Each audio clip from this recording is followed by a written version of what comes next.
Hello दोस्तों, welcome to my YouTube channel. तो जैसे कि हमने लास्ट वीडियो में डिस्कस किया था एचटीएमएल के बारे में, ठीक है। तो ऐसे आज हम स्टार्ट करेंगे सीएसएस के बारे में। तो आज के हमारे जो टॉपिक हैं जो हम कवर करने वाले हैं वो है सीएसएस होती क्या है, कितने टाइप की सीएसएस होती है और कैसे आप सीएसएस को एचटीएमएल के साथ यूज कर सकते हैं, ठीक है। तो सबसे पहले स्टार्ट करते हैं कि सीएसएस होती क्या है। सीएसएस होती है बेसिकली कास्केडिंग स्टाइल शीट। तो कास्केडिंग स्टाइल शीट का काम क्या होता है कि जो भी एचटीएमएल आप क्रिएट कर रहे हो उसको ब्यूटीफाई करना, ठीक है। जैसे कि हमने लास्ट वीडियो में एक एस्टिमेट बनाया था, ठीक है। तो अगर आप उसे लुक एंड फील वाइज देखो तो वो बिल्कुल भी ब्यूटीफाई नहीं था, ठीक है। तो सीएसएस का यूज हम वहीं पे करते हैं जहाँ पे हमें अपने सीएसएस अपने एस्टिमेट को ब्यूटीफाई करना हो, ब्यूटीफुल बनाना हो, वहाँ पे हम सीएसएस का यूज करते हैं, ठीक है। अब कितने टाइप की सीएसएस होती है, तो बेसिकली मेनली तीन टाइप की सीएसएस होती है हमारी। एक होती है हमारी internal inline inline CSS, inline. एक होती है हमारी इंटरनल और एक होती है हमारी एक्सटर्नल। तो ये तीनों के बारे में आपको बताऊंगा जब हम केसेस पे काम करेंगे अभी। तो मैं आपको बताऊंगा कि कैसे कैसे डिफरेंशिएट करते हैं, ठीक है। तीसरी टिप है तीसरा टॉपिक है जो आज हम कवर करने वाले हैं वो है कि हम कैसे सीएसएस को यूज कर सकते हैं एचटीएमएल के साथ, ठीक है। तो चलिए स्टार्ट करते हैं कि कितने टाइप की सीएसएस होती हैं और हम कैसे उसे लिख सकते हैं। तो मैंने जैसे आपको लास्ट वीडियो में बताया था कि कोई भी अपना C S S H T M L या जीपीएल लिखने के लिए हमें एक एडिटर की रिक्वायरमेंट होती है, ठीक है। तो मैंने लास्ट वीडियो में यूज किया था जीनी को, ठीक है। तो मैं उसी टाइप से आज फिर से जीनी को यूज करूँगा। तो यूज करने से पहले हम एक नया नई फाइल क्रिएट कर लेते हैं और इसे हम सेव कर लेते हैं सी एस एस से, C S S dot H T M L. जैसे कि मैंने आपको बताया था कि आप अपने H T M L document को या तो dot H T M L से सेव कर सकते हैं या फिर dot H T M L से, ठीक है। तो हमने सेव कर लिया इसे dot H T M L, ठीक है। तो सबसे पहले ब्राउज़र को बताना होता है कि आपका डॉक टाइप क्या है। तो उसके लिए हम बताएंगे डॉक टाइप हो जाएगा हमारा एच टी एम एल। उसके बाद हम स्टार्ट करेंगे H T M L tag को। उसके बाद हमारा होता है हेड। ये सारे टैग्स मैंने आपको लास्ट वीडियो में बताए थे, ठीक है। किसी ने अगर वो लास्ट वीडियो नहीं देखी हो तो लास्ट वीडियो जाकर देख सकते हो, मैं उसका लिंक डिस्क्रिप्शन में ऐड कर दूँगा। उसके बाद हम पेज ब्राउज़र को बताएंगे कि हमारे पेज का क्या नाम है। तो हम यहाँ बताएंगे my C S S implementation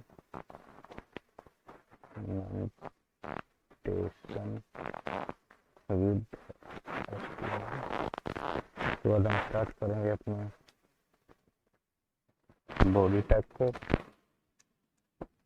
यहाँ पे हम कोई भी एक डिव बनाएंगे। लास्ट वीडियो मैंने आपको एक्सपोर्ट के बारे में बताया, तो आज हम स्टार्ट करते हैं डिव के बारे में। यहाँ पे हम फिर से एक डिव बनाते हैं, ठीक है। और यहाँ पे हम डाल देते हैं हेलो वर्ल्ड, ठीक है। तो अभी हमारी नॉर्मल एचटीएमएल हमने लिखा है। तो चलिए पहले एक बार से चला के देख लेते हैं कि कैसे ये वर्क करती है हमारी, ठीक है। तो ये देखिए अभी हमारा सिर्फ नॉर्मल एचटीएमएल आया हेलो वर्ल्ड, ठीक है। अब हमें इस पे क्या करना है, हमें इस पे सीएसएस इंप्लीमेंट करनी है। और जो मैंने टाइटल दिया था पेज का वो आप टाइटल देख रहे हो, यहाँ पे आ गया my first CSS implementation with HTML, ठीक है। तो चलिए हम स्टार्ट करते हैं अब सीएसएस। तो जैसे कि मैंने आपको बताया था कि तीन टाइप की सीएसएस होती है। फर्स्ट होती है इनलाइन, ठीक है। तो अभी चलो स्टार्ट करते हैं इनलाइन सीएसएस के बारे में। इनलाइन सीएसएस बेसिकली क्या होता है कि जहाँ पे हमें रिक्वायरमेंट होती है सीएसएस की हम वहीं पे उसे लिख लेते हैं। जैसे कि हमने यहाँ पे लिख दिया कलर रेड, ठीक है। तो हमने क्या किया, ये डिव जो है जहाँ पे हेलो वर्ल्ड लिखा गया है, यहाँ पे हमने इस डिव का, यहाँ पे हेलो वर्ल्ड लिखा गया है, हेलो वर्ल्ड का कलर हमने डिफाइन कर दिया रेड, ठीक है। चलिए एक बार ब्राउजर पर जाकर चेक करते हैं क्योंकि इसका कलर रेड हुआ, ठीक है। देखिए तो इसका कलर रेड आ गया, ठीक है। तो इनलाइन सीएसएस हमारी बेसिकली होती है कि जहाँ पे हमें रिक्वायरमेंट हुई वहीं पे आपने मेंशन कर दिया कि जो हमारा कंटेंट होगा उसकी प्रॉपर्टीज क्या होगी। ठीक है, जैसे हमने यहाँ पे कलर दिया है, हम यहाँ पे फॉन्ट ला सकते हैं। फॉन्ट हमने दे से लेट सपोज 16 पिक्सल। ठीक है, उसके बाद हम जाकर चेक करते हैं तो ये 16 पिक्सल बाई डिफॉल्ट होता है आई थिंक। हम यहाँ पे अगर कर दें इसे 26 पिक्सल और अब जाके चेक करें तो आई थिंक कुछ गलत हो गया है। ओके, फॉन्ट साइज होता है हमारा, फॉन्ट कोई प्रॉपर्टी नहीं होती है, फॉन्ट साइज फॉन्ट वेट ये सब होता है, तो वो मिस्टेक हो गई थी। तो ये देखिए जैसे हमने फॉन्ट वेट फॉन्ट साइज लिख दिया तो ये हमारा साइज ये हो गया। ठीक है, उसके बाद हम यहाँ पे मेंशन कर सकते हैं कुछ भी। हमने यहाँ पे डाला फॉन्ट वेट, फॉन्ट वेट हमने डाल दिया से बोल्ड। ठीक है, तो अब ये क्या होगा, अब ये बोल्ड हो जाएगा। ठीक है, देखिए ये अब बोल्ड हो गया। ठीक है, तो बेसिकली होता क्या है, जैसे कि आपने यहाँ से सीखा इनलाइन सीएसएस क्या होते हैं कि हमें जहाँ पे जिस प्रॉपर्टी की रिक्वायरमेंट है हम वहीं पे मेंशन कर देते हैं। अभी ये प्रॉपर्टी हेलो वर्ल्ड के लिए काम करेगी। ठीक है, अगर मैं यहाँ पे एक दूसरा डिव बनाऊँ, ठीक है, और यहाँ पे बना लूँ welcome to my YouTube channel. ठीक है, और वापस से जाके फिर से दिखाऊँ यहाँ पे, तो ये देखिए अभी यहाँ पे क्या हुआ कि ये जो प्रॉपर्टी आपने यहाँ पे इम्प्लीमेंट की है ये सिर्फ हेलो वर्ल्ड के लिए इम्प्लीमेंट हुई है। जो आपने नीचे कंटेंट लिखा है welcome to my YouTube channel, इसके लिए इम्प्लीमेंट नहीं हुई है। ठीक है, तो इनलाइन सीएसएस का मतलब ये होता है कि आपको जहाँ पे रिक्वायरमेंट है आप वहाँ पे यूज करोगे। अगर मुझे इसी के लिए ये सेम प्रॉपर्टी चाहिए तो इनलाइन में मुझे क्या करना पड़ेगा, मुझे सेम प्रॉपर्टी कॉपी करके ये सेम प्रॉपर्टी कॉपी करके मुझे इसके लिए भी दोबारा से लिखनी पड़ेगी। तो अब अगर मैं यहाँ पे चेक करूँ तो देखिए सेम प्रॉपर्टी मेरी नीचे वाले कंटेंट के लिए भी आ गई है। ठीक है, तो ये हुआ बेसिकली हमारा इनलाइन सीएसएस। अब हम बात कर लेते हैं इंटरनल सीएसएस की। ठीक है, तो इंटरनल सीएसएस में क्या होता है बेसिकली कि एक एचटीएमएल के अंदर ही एक टैग होता है जो हम इम्प्लीमेंट करते हैं, स्टाइल। ठीक है, हमने स्टाइल टैग किया और यहाँ पे हम डाल सकते हैं डिव, और डिव पे क्या प्रॉपर्टी आएगी। ठीक है, डिव बेसिकली टैग होता है, जैसे कि ये टैग है वो हम टैग बेस भी हम डिफाइन कर सकते हैं। ठीक है, यहाँ पे हमने अपनी ये प्रॉपर्टी ऐड कर दी। ठीक है, ठीक है, तो ये सारी प्रॉपर्टी हमने यहाँ पे ऐड कर दी कि कलर क्या होगा हमारा, फॉन्ट साइज क्या होगा और फॉन्ट वेट क्या होगा। अब अगर हम यहाँ से इस वाली प्रॉपर्टी को रिमूव करते हैं जो हमने इनलाइन 6 से लिखी हुई है। ठीक है, अब हम जाके चेक करते हैं ब्राउज़र पे, तो ये देखिए हमने क्या किया, हमने इनलाइन सीएसएस जो लिखी हुई थी वो हटा दी, सिर्फ इंटरनल सीएसएस लिखी है वो भी एक जगह जो हमारे दोनों डिव पे पैरेलली काम कर रही है। इसके लिए अलग से मैं दोबारा किसी दूसरे डिव के लिए लिखने की रिक्वायरमेंट नहीं पड़ी। अगर हमें सेम प्रॉपर्टी ऐड करनी है वो हम सेम प्रॉपर्टी इस पे ऐड कर सकते हैं।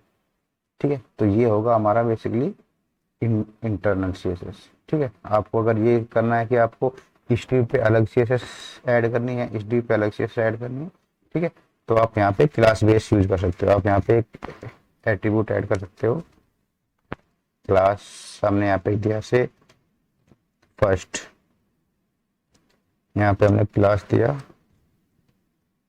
सेकंड।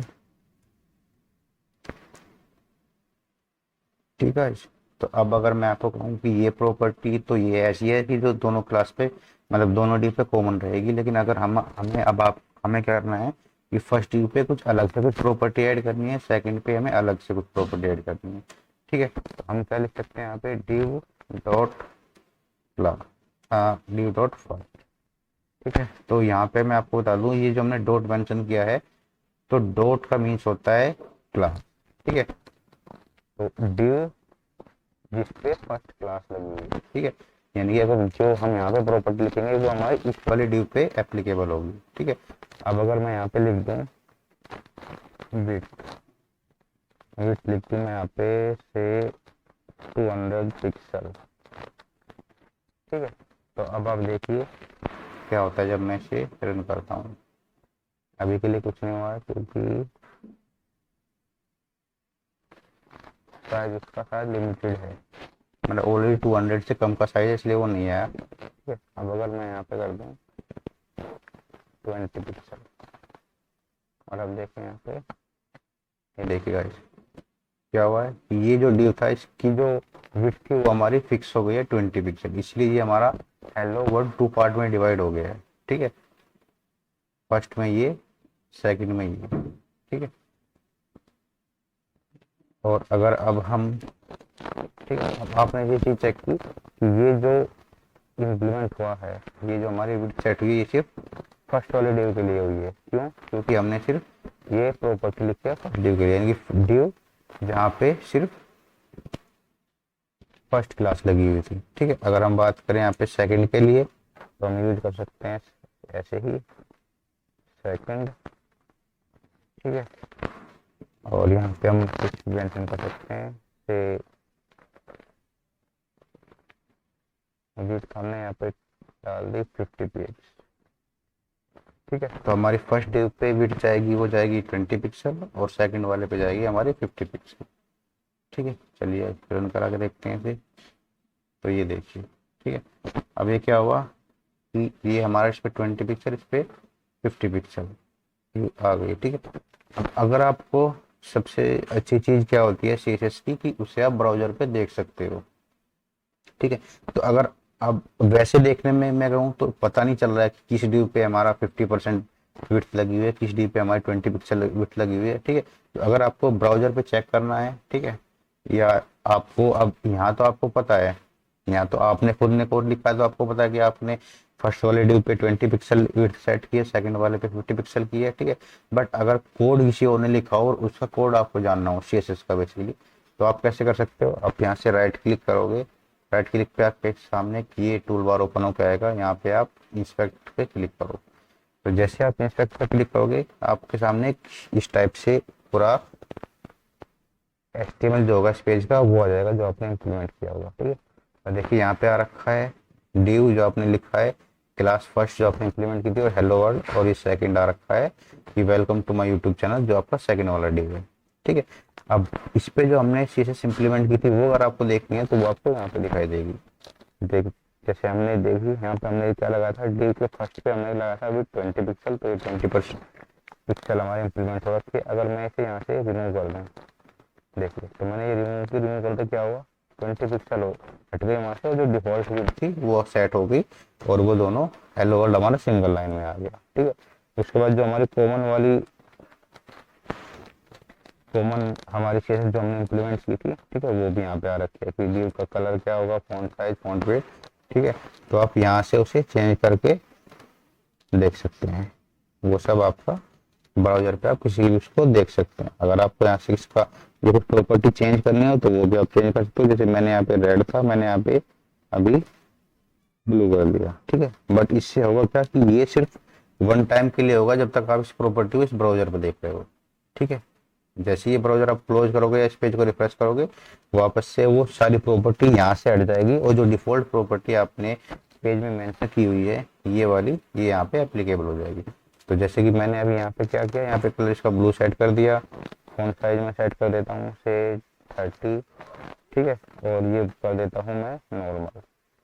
ठीक है, ये मैंने कर दिया। तो देखिए जो मेरी CSS वहाँ पे मैंने मेंशन की गई थी वो मैंने सारी यहाँ पे चेंज की है। ठीक है, अब आपको अगर मैं इसे वापस से रिफ्रेश करता हूँ तो देखिए वो हमारी डिफॉल्ट वाली जो प्रॉपर्टी थी CSS थी वो आपके यहाँ पे इम्प्लीमेंट हो गई। ठीक है, अब अगर आपको ये चेक करना है कि बट कभी कभी क्या होता है ना कि अभी कोई प्रॉपर्टी आपको पता नहीं है, ठीक है, या पता भी है तो आपको ये नहीं पता कि भाई वो प्रॉपर्टी जो आपने HTML क्रिएट किया है उस पर अच्छे से वर्क करेगी या नहीं करेगी, या फिर वो अच्छी लगेगी इंप्लीमेंट करने के बाद या नहीं लगेगी। ठीक है, तो बार बार तो आप यहाँ पे चेंज करके और वापस बार बार तो आप यहाँ पे रिफ्रेश करके देखोगे नहीं इस चीज़ को।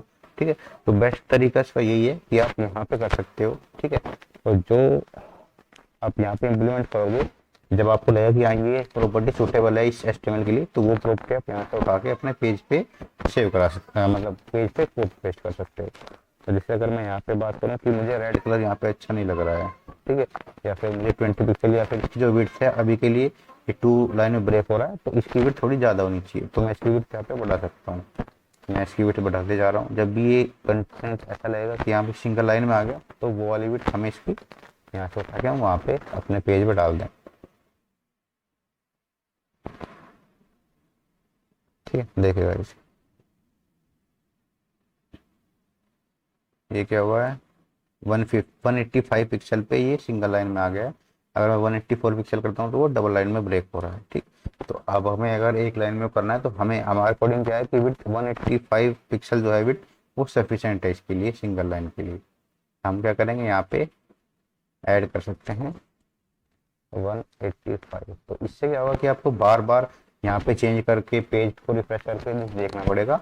आप नॉर्मली यहीं पे प्रॉपर्टी को चेंज करके और जो भी सूटेबल प्रॉपर्टी होगी किसी एचटीएमएल के लिए उसे वहाँ पे इम्प्लीमेंट कर सकते हो। ठीक है, तो जैसे ये देखो वन लाइन में आ गया। जैसे हम सेकंड वाले के लिए कर सकते हैं, यहाँ पे विड्थ हमने सेट किया 550 पिक्सल, तो इसे ही हम कर सकते हैं। अब क्योंकि उसका ये देखिए जैसे हम धीरे धीरे अपना विड्थ बढ़ा रहे हैं वैसे कंटेंट हमारा सिंगल लाइन में आता जा रहा है। ठीक है, अब ये 2 लाइन में आ गया है। अब ये फिर यूट्यूब ऊपर शिफ्ट हो गया और ये देखिए ये मेरा सिंगल लाइन में आ गया। तो यहाँ से हम इसकी जो सफिशिएंट प्रॉपर्टी होगी जो एप्लीकेबल होनी चाहिए वो यहाँ से हम इम्प्लीमेंट कर सकते हैं। ये देखिए तो 480 पिक्सल पे ये ब्रेक हो रहा है 2 लाइन में, 481 पे सिंगल लाइन में आ जा रहा है। तो ये हम यहाँ पे प्रॉपर्टी सेट कर देंगे 481 पिक्सल, 481 पिक्सल। ठीक है, तो ये एक अच्छा तरीका है अपनी CSS को इम्प्लीमेंट करके चेक करने का। आपको बार बार वापस से अपने पेज पे जाके वहाँ पे चेंज करोगे और वापस से ब्राउजर पर आके रिफ्रेश करने की जरूरत नहीं पड़ेगी। आप नॉर्मली यहाँ पे चेंज करके और वो सारी चीज़ें इम्प्लीमेंट कर सकते हो। ठीक है, तो अभी हमने डिस्कस कर लिया इनलाइन CSS, अभी हमने डिस्कस कर लिया इंटरनल CSS। ठीक है, अब हम डिस्कस करते हैं एक्सटर्नल CSS। ठीक है, तो एक्सटर्नल CSS होता क्या है बेसिकली कि लिखा उसमें भी CSS जाता है, बट वो क्या होता है कि एक सेपरेट फाइल में लिखी जाती है। जैसे अगर मैं एक फाइल बना लेता हूँ, यहाँ पे मैं लिख लेता हूँ ये प्रॉपर्टी, मैं यहाँ पे मेंशन कर देता हूँ और यहाँ पे मैं इसे सेव करता हूँ। ठीक है, मैं यहाँ पे सेव करता हूँ कि कुछ भी नाम डाल लेते हैं जैसे एक्सटर्नल डॉट CSS। ठीक है, तो जैसे हमने HTML फाइल का एक्सटेंशन क्रिएट किया था ऐसे CSS फाइल का एक्सटेंशन होता है डॉट CSS। तो मैंने ये CSS फाइल यहाँ पे बना ली, यहाँ पे अपनी प्रॉपर्टी डाल दी। ठीक है, अब मैंने क्या किया यहाँ से ये कोड मैंने रिमूव कर दिया। ठीक है, अब आप देखेंगे कि यहाँ पे कोई भी CSS इम्प्लीमेंटेड नहीं है मेरे कोड में, जस्ट हमने क्लास ऐड कर रखी है फर्स्ट और सेकंड। ठीक है, अब हमने सारी CSS हटा दी। तो अब होगा क्या कि अगर मैं इस पेज को रिफ्रेश करूंगा तो यहाँ पे कोई भी CSS नहीं आएगी, जो डिफॉल्ट HTML बन के आ रहा था वही आएगा। ठीक है, अब एक्सटर्नल CSS कैसे आप इंक्लूड करा सकते हो। अब यहाँ पे हमने क्या किया, जो हमने कोड लिखा था CSS का वो एक किसी एक्सटर्नल फाइल में यानी किसी दूसरी फाइल में लिख दिया है। तो ये आपकी CSS आपके एक्सटर्नल डॉट CSS फाइल में मेंशन कर दी। तो अब आपको इंक्लूड कराने के लिए क्या करना पड़ेगा, यहाँ पे आप एक टैग ओपन करोगे लिंक, यहाँ पे उसका बताओगे कि उसका एट्रीब्यूट किस टाइप का है। तो आपने बताया कि वो स्टाइल शीट है। ठीक है, और यहाँ पे आप उसका पाथ ऐड कर सकते हो। ठीक है, अभी क्योंकि ये सेम फोल्डर में है जिस फोल्डर में मेरी ये है तो हम डायरेक्ट नाम उसका डाल सकते हैं एक्सटर्नल डॉट CSS। ठीक है, ये मैंने मेंशन कर दिया। चलिए ब्राउज़र पे चल के देखते हैं एक बार। ठीक है, देखिए ये हमारा CSS इम्प्लीमेंट हो गया।